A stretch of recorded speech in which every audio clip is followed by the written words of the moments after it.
Hello and welcome. I am Andy from GDG Hong Kong USC, and we are thrilled to kick off our hands-on tutorial series on Docker and Kubernetes. If you are involved in software engineering, software development, deployment, operations, data engineering, even machine learning, you have likely heard about Docker and Kubernetes. But why are they so important? If you are aiming for computer science role today, they are not just nice to haves. They are increasingly essential skills that companies are looking for.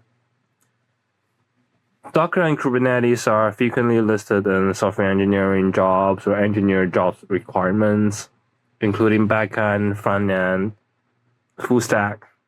So companies rely them to build, ship, and run apps efficiently. For example, here, you need to know how to use Git and containerizing projects with Docker. While you might have some similar job descriptions like this, experience with Dockers, experience with DevOps tools, like containerization tools, etc. And also we have Kubernetes, virtualization, containers management, Docker. Those are the very fundamental knowledge that a software engineering should have in development. And another reason is that it really boosts your workflow. It works on my machine problem with consistent environments leading to faster onboarding and less debugging.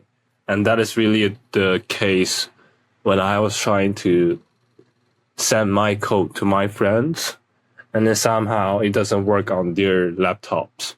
That is really frustrating because, your code is fine, but environment really matters. And the third reason is that the cloud potential.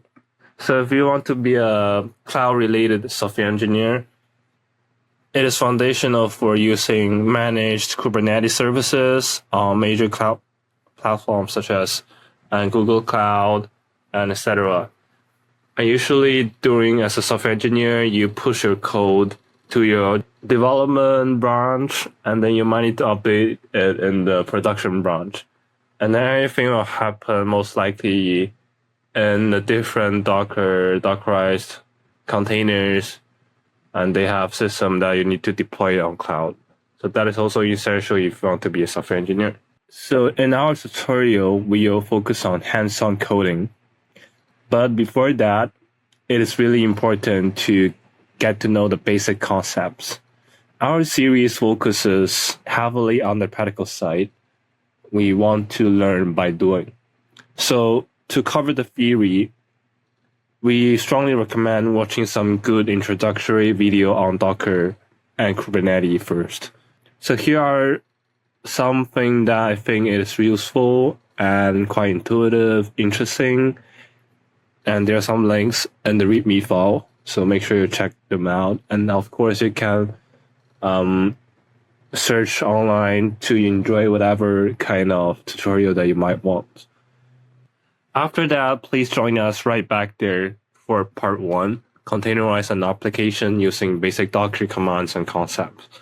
And then we will help you to orchestrate multiple containers in part 2.